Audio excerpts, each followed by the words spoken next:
YouTube, what's up everyone? Welcome back to the show. Something just snapped into place last night. I stumbled onto a chain of XRP moves so big and so perfectly timed that it felt like the peaking at the next chapter of crypto before anyone else even knows it exists. That's right. And the deeper I dug, the more it felt like the early Bitcoin ETF days, except this time, the setup, it is way more cleaner and it is moving way more faster. As always, make sure you're subscribed. If you're looking to support that channel, hit that join button below any single video and give me a thumbs up. As always, the more thumbs up this video gets, the more YouTube will push it through the algorithm. Now let's start right here because this is where it all begins. I kept seeing this pattern, right? Big funds going silent, certain wallets loading, specific liquidity pockets tightening, and then boom, Frankie T. They dropped the exact puzzle piece that I was missing. Roger Baston, who's their head of digital assets, he doesn't just mention XRP. He calls it a foundational building block of digital portfolios. Foundational, everyone, not speculative, not experimental, foundational. That is the kind of language that asset managers only use when they've already made the internal decision to accumulate, and they need to normalize it before going public. Then we get this piece of news you see on your screen. Baston, he hits us with the real gem. And remember, they didn't say this about Bitcoin, Ethereum, Solana, Cardera,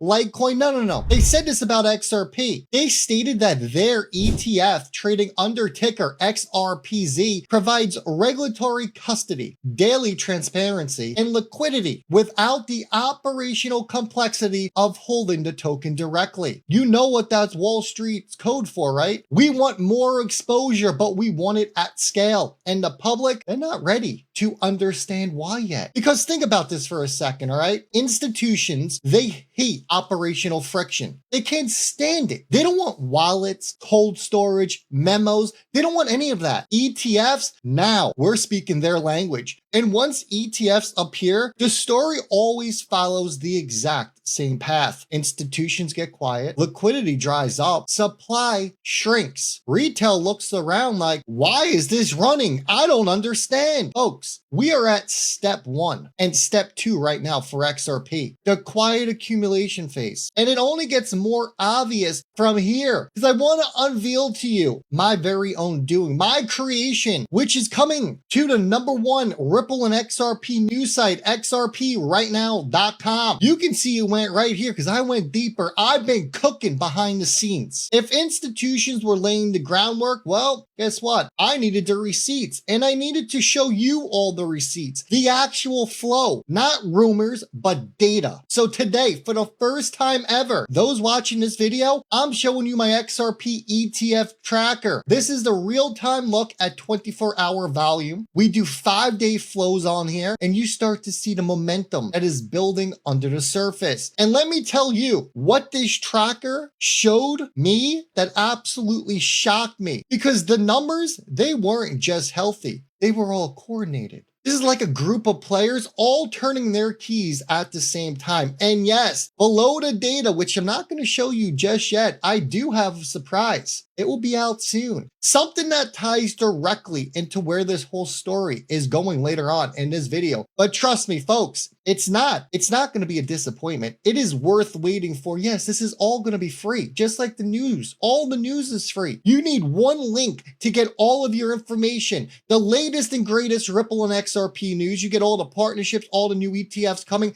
and then a tracker. So you can see how much volume has come in on the 24-hour and on the 5-day. And then we'll have a beautiful little box lined up that tells you the total amount of volume across all of the ETFs, the spot ETFs. I'll even gonna list the non-spot ETFs on it. This right here, I want you to think of it like a cheat sheet, your cheat sheet, the lens that institutions use that retail never gets to glance at. This is how the game gets played before the price actually moves. And a big shout out to Bitwise for helping me and pointing me to the correct endpoints to be used for tracking this. I appreciate that coming from those guys. Now look, if you don't have an iTrustCapital account, now's the time to do it. If you think we're in a bear market or if you're looking to hold for the next 4, 8, 15 to 20 20 years. iTrustCapital is not just a retirement account anymore. Yes, that can be used for retirement, but they have something called their premium custody solution. What is this? It's very simple. This is your way of never having to worry about your crypto being hacked again or clicking on the wrong link. How does it work? It's simple. iTrustCapital, they don't hold your crypto. You'll be using either Coinbase's institution, Fidelity, or Fireblocks. That is who's in charge of your crypto. But the beautiful part about all this is that if your account ever did get hacked, the hacker can't do anything with it because they can only cash out your crypto and it can only go into your bank account. So no more worrying, did I click a wrong link? Is my wallet exposed? You can sleep beautifully at night, having no fears in the world. You're going to want to check it out. My link's down below, and hey, guess what? You get $100 for using my link. Now, here's where the story gets spicy. They're debating in the community whether Franklin Templeton should go with EZRP because it fits their easy formula. Sure, I get it. But when they announced XRPZ, man, it just felt way too clean. Like it was meant to be recognizable. Like they want this ticker to become iconic. Like they are preparing for a wave of attention far bigger than today. XRPZ doesn't sound like an experiment. It sounds like a category. And when they say, learn more about XRPZ now live, that was the moment this whole narrative shift. This wasn't a test run. This wasn't a placeholder. This was step 2 of the institutional playbook. Make the product real, make the ticker memorable, and then make the exposure easy. And now the numbers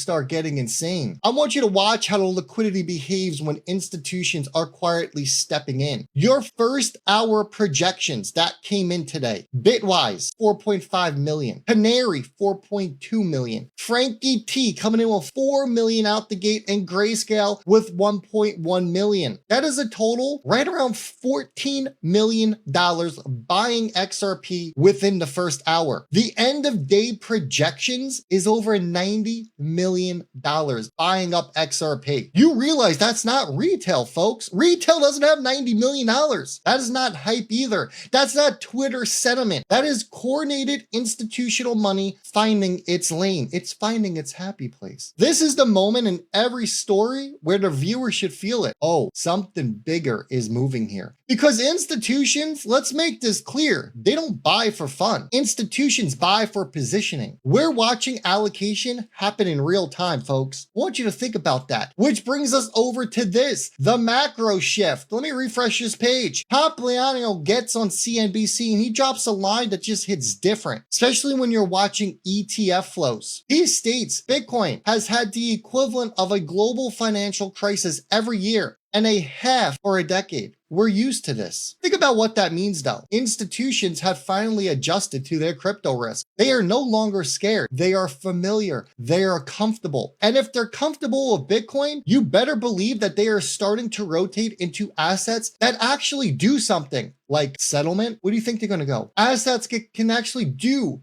cross-border payments and can actually handle liquidity assets. Listen to Pomp. 30% or more, 21 different times. Of that, 7 of them have been 50% or more. That's like having a global financial crisis every year and a half for a decade. Bitcoiners are used to this. Now, who's not used to this are the people who are coming from Wall Street. They're not used to this type of volatility. These new people are very, very fearful. People are trying to figure out, should I actually sell this asset that I thought I was really excited about? I do think that a 35% drawdown that we've seen from the all-time high is pretty healthy reset. Is this going to be one of these very large drawdowns that we've seen in terms of these bear markets of 70, 80%? Or is this simply something that is more normal and we should expect this reset to then provide a new base and then we go back to all-time highs over the next couple of weeks or months? I really wish you would have commented on the part, are we going to see that 70, 80, 90% correction on Bitcoin, which of course would drag the rest of the market down. And of course he didn't, but maybe this is the new base that we are forming and we are going to push higher moving into 2026. But what he has said here, he's not just commenting. He is foreshadowing what is going to happen, which leads us over to this piece of news. This is JD Vance, your vice president. Listen. There's still this perception that digital assets are not welcome in the mainstream economy. And let me promise you that our effort to change the policy is purely about changing that. We want our fellow Americans to know that crypto and digital assets, and particularly Bitcoin, are part of the mainstream mainstream economy and are here to stay. These are massive statements. We want our fellow Americans to know that crypto and digital assets, particularly Bitcoin, are part of the mainstream economy and that they are here to stay. You know what that means, right? Regulatory fear is fading. Political support, it's rising. And crypto is being positioned as infrastructure now, folks, not just speculation. And when the government starts speaking like this, it unlocks something that institutions desperately need, and that is permission. Because once Washington signals that this is here to stay, your legacy money stops tiptoeing and it starts allocating. The XRP ETF flows, they suddenly make perfect sense in this context now, don't they? Which leads us over to this Reese Merrick from Ripple. He said 92% of world's banks, 92%, they do not have direct SWIFT access for USD payouts. That is the biggest clue of all, the global financial choke point. 92%, everyone. So people are like, oh, Ripple doesn't have a SWIFT partnership, they're dead in the water. Well, that's cool because Reese Merrick just shut that down real quick by telling that 92% of the world's bank, they don't have direct access to SWIFT. That means slow settlement, trapped liquidity, high correspondent fees, friction everywhere. And what solves this? Well, it's very simple if you ask me. Assets that can move the United States dollar and assets that can move that value internationally without actually needing SWIFT. USD stablecoins, sure, but settlement layers like XRP, that is your next evolution. The world is begging for a better system, and ETFs are simply the gateways for institutions to front run that future. Now the story, it all starts coming together, doesn't it? Because the final reveal comes from JP Morgan. That's right, this is the twist. JP Morgan, a $4 trillion banking giant, they just revealed they sold $134 million worth of MicroStrategy. Why does this matter though? I'll tell you why. Because banks don't rotate out of Bitcoin exposure unless they're positioning for something new. They are reallocating into a different digital asset, or they are preparing for a shift in infrastructure. This sale wasn't random, it was strategic. And when you place that move inside everything that we've shown in this videos, the ETF, the flows, the global banking gap, the political green light, it points to one conclusion, that we are entering a new phase of digital asset adoption. And XRP, it's not on the sidelines. It is in the absolute center of this battlefield. That is why in a few months, maybe a year, sooner than most people actually realize, you might not be able to buy XRP the way you can today. The liquidity will change, the access points are going to change as well, and the buyers are going to change. And we're here at the beginning of that story, folks. So what have we uncovered today? Well, the institutions are already moving. The politics are shifting. The banking rails, they're breaking. The ETFs